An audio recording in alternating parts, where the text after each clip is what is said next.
মুজাদালা একদম সুন্দর করে আল্লাহ রাব্বুল আলামিন বায়ানটাকে দিয়ে দিয়েছেন। হযরত খাওলার বায়ানটাকে পক্ষপাতী হয়ে আল্লাহ খাওলার পক্ষপাতী হয়ে খুব সুন্দর করে বায়ানটা দিয়ে দিয়েছেন। খাওলা, আল্লাহ রাব্বুল আলামিন তোমার আরশ থেকে তোমার কথা শুনেছে, তুমি যে নবীর সঙ্গে ঝগড়া করছিলে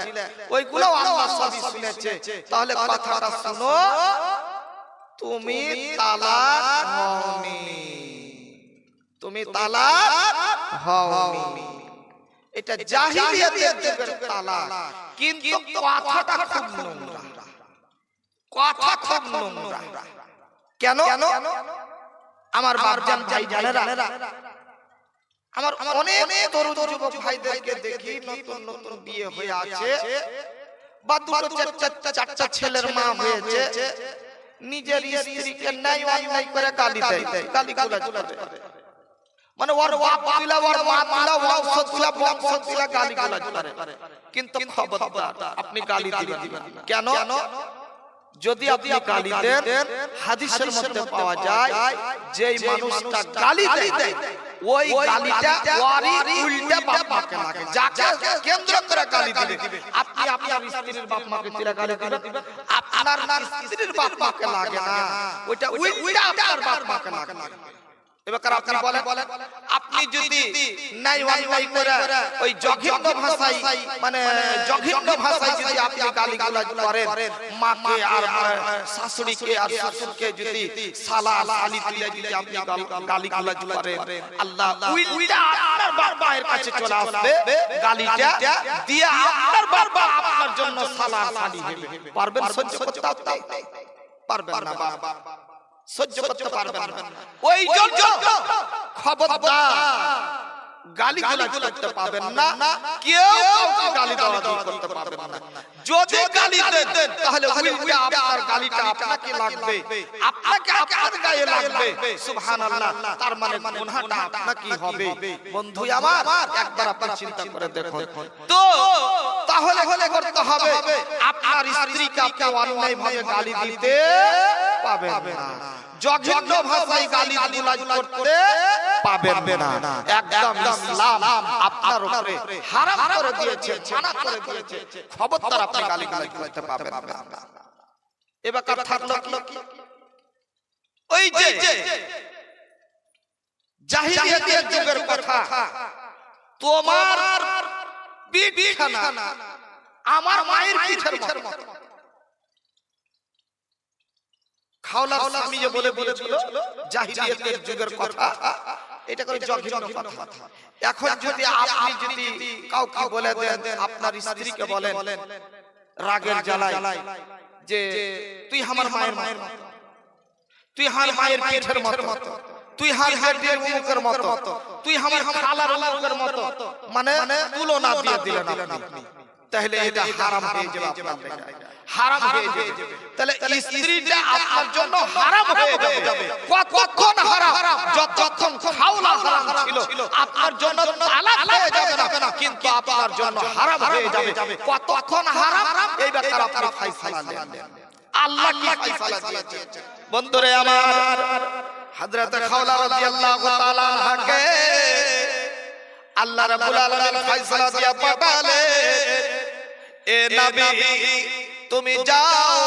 ওই খাওলাকে গিয়ে বলে দাও, আমার বাবাকে বলে দাও যে তার স্বামী তাকে নিজের মায়ের পিঠের তুলনা দিয়েছে, মায়ের তুলনা স্ত্রীকে দিয়েছে, কিন্তু তার স্ত্রী যে তার মা হয়ে যাবে এটা কখনো তার জন্য হতে পারে না। মা হবে যে 10 দিন পেটে ধারণ করে 2 বছর 2.5 বছর দুধ পান করাবে, এটাই হবে মা। এর নাম হলো মা। যাকে তাকে মা লাগিয়ে দিলে মা হয় না। কাউকে যদি মায়ের তুলনা দিয়ে দেওয়া হয় তাহলে ও যে মা হয়ে যাবে, এটা কোনোদিন হতে পারে না। তাই আল্লাহ রাব্বুল আলামিন বলে দিলেন, এরে নবী ওই যে খাওলার স্বামীকে তুমি বলে দাও, ও যেন করে কি এই যে জঘন্য কথা বলে দিয়েছে, যার কারণে ওকে একটাকে কি করো একটা গোলাম আজাদ করতে বলো একটা গোলাম আজাদ করতে বলো সুবহানাল্লাহ হযরত খাওলাকে বললেন কে বললেন আল্লাহর নবী এরে খাওলা যাও যাও তোমার স্বামীকে গিয়ে বলো যাতে একটা গোলাম আজাদ করতে পারে গোলাম আজাদ করে যতক্ষণ পর্যন্ত গোলাম আজাদ না করবে ততক্ষণ পর্যন্ত তোমার জন্য ও কিন্তু হারাম থাকবে তোমার কাছে ও আসতে পাবে না তোমার বিছানায় আসতে পাবে না তোমার সঙ্গে উঠা বসা করতে পাবে না সুবহানাল্লাহ হযরত খাওলা রাদিয়াল্লাহু তাআলা আনহা বলে ইয়া রাসূলুল্লাহ ইয়া হাবিবাল্লাহ আল্লাহর রাসূল আমার স্বামীর খাদিমকে আর আজ বাড়িতে কেউ তো খাদিম নাই যে ওকে আজাদ করে দেবে কিংবা একটা যে গোলামকে কিনে দেবে ওর অনেক টাকা দাম আল্লাহর রাসূল ওই টাকাটা কোথায় ও পাবে একবারে নিরহ মানুষ গরিব মানুষ ফকির মানুষ কোথায় ও পাবে আল্লাহর রাসূল এটা ও দ্বারাই সম্ভব নয় আল্লাহ রাব্বুল আলামিনের নবী বললেন এরে আল্লাহর বান্দি তাহলে কি করো ওকে একটা কাজ করতে বলো তিনটা অপশন আল্লাহ রাব্বুল আলামিন দিয়েছে যদি গোলাম আজাদ করতে না পারে তাহলে কি করো ওকে 2 মাস পরপর রোজা রাখতে বলো রোজা রাখতে হবে একটা দিনও সে গাভী করতে পাবে না যদি 59টা হয়ে যায় বা 58টা হয়ে যায় বা 55টা হয়ে গেল মধ্যখানে একদিন দম দিয়ে নিলে কিন্তু সবই ও রোজা বেকার হয়ে গেল আবার তাকে গোড়া থেকে আরম্ভ করতে হবে সুবহানাল্লাহ আল্লাহর নবীকে হযরত খাওলা রাদিয়াল্লাহু তাআলা আনহা বললেন ইয়া রাসূলুল্লাহ ইয়া হাবিবাল্লাহ আল্লাহর রাসূল আমার স্বামী যে এতটুকু শক্তি ওর নাই আল্লাহর রাসূল যদি দিনের বেলা 4 বার 5 বার পানি পান করবে খাবার খেতে দিতে হবে আল্লাহর রাসূল ও যদি পানি খেতে না পায় ও যদি খেতে না পায় তাহলে তার দামে কেউ মানে সে যেন মৃত্যুর মুখোমুখি হয়ে যায় মৃত্যুতে সে পৌঁছে যায় আল্লাহর রাসূল তাহলে বলুন তো ও কি করে পরপর মাসের রোজা রাখবে এটা ওর জন্য সম্ভব নয়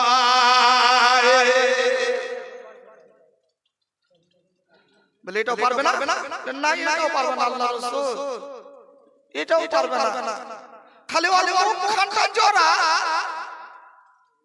ওকে খাইতে পিতে দিতে ও কামাই করে লেছে আমাকে খিলে দিলে আর পারছে মানে মুখখান ওর বর্ব হয় না এই দিকে ও জোড়া কিন্তু বাকি অন্যান্য দিকে তো এখন আর জোড়ালো হয়ে না সুবহানাল্লাহ আল্লাহর নবী জনাব রাসূলুল্লাহ বলেন সাল্লাল্লাহু আলাইহি ওয়াসাল্লাম বললেন শেষ 3 নম্বরের অপশন যেটা আল্লাহ পাঠিয়েছেন বান্দিরে যাও তোমার স্বামীকে বলো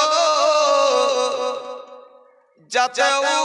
60 খানা মিসকিনকে যেন খাবার দেয় তাকে একবেলা আহার দেবে 60টা মিসকিনের পেট পূর্ণ যেন খাবার দিয়া যায় যদি এটা দিতে পারে তাহলে সে যেন তোমার জন্য তোমাকে যেন হালাল করতে পারবে ও তোমার স্বামীর জন্য তুমি হালাল হয়ে যাবে আর যদি ও দিতে না পারে যতদিন পর্যন্ত ও দিতে না পারবে ততদিন পর্যন্ত তুমি ওর পিছনে থাকতে পাবে না ওর খিদমত করতে তুমি পাবে না ওর বাড়িতে তুমি থাকতে পাবে না সুবহানাল্লাহ যেমন এই কথা বলে দেওয়া আল্লাহর নবীকে হযরত খাওলা রাদিয়াল্লাহু তাআলা আনহা বললেন ইয়া রাসূলুল্লাহ ইয়া হাবিবাল্লাহ আল্লাহর রাসূল ওর এতটুকু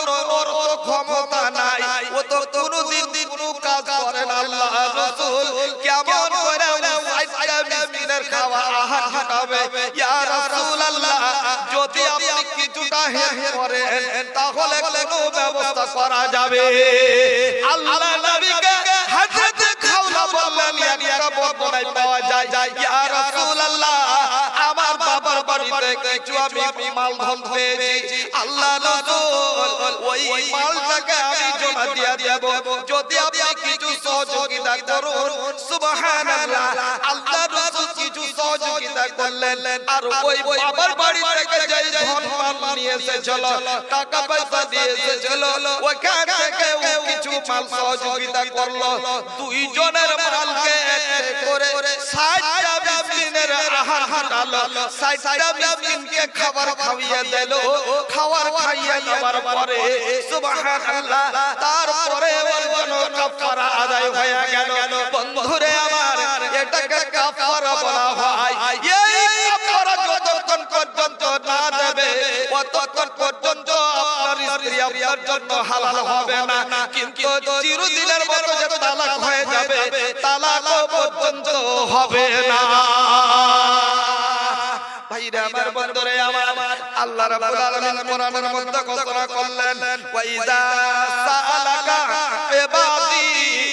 আন্নি ফাইনি করিবুন উজিবু দাওয়াতাদ দাঈ ইযা দাআনি আল্লাহ রাব্বুল আলামিন বললেন এ নবী আমার বান্দা বান্দীরা যদি আমার ব্যাপারে তোমাকে জিজ্ঞাসা করে তোমাকে যদি প্রশ্ন করে তাহলে তুমি চট করে বলে দেবে আল্লাহ তোমার অতি নিকটে আছে বান্দারে তুমি আল্লাহর কাছে যাও আল্লাহর কাছে তুমি সারেন্ডার হও আল্লাহর কাছে তুমি দরখাস্ত করো যা তোমার পরিজন আছে দুঃখের সময় হোক না কেন সুখের সময় হোক না কেন পাপের বোঝা তুমি নিয়ে আছো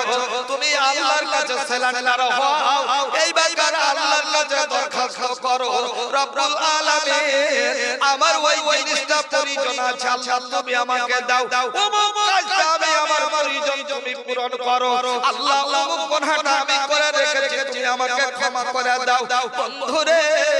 আল্লাহর কোরআন আল্লাহর নবী বলছেন কোন মানুষ যদি আল্লাহর কাছে চায় তাহলে আল্লাহ রাব্বুল আলামিন তার খালি হাত ফিরাতে যেন লজ্জা পায় সে যতই বড় মানে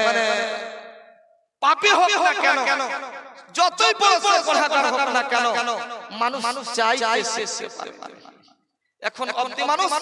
চাইতে সে পারেনি বাপজান খালি যদি চাইতে মানুষ শিখে নাই আল্লাহ রাব্বুল আলামিন তাহলে তাকে দেওয়ার জন্য প্রস্তুত আছে আল্লাহ রাব্বুল আলামিন তাকে দেওয়ার জন্য প্রস্তুত আছে শুধু আল্লাহর কাছে চাইতে হবে আল্লাহর কাছে দরখাস্ত জানাতে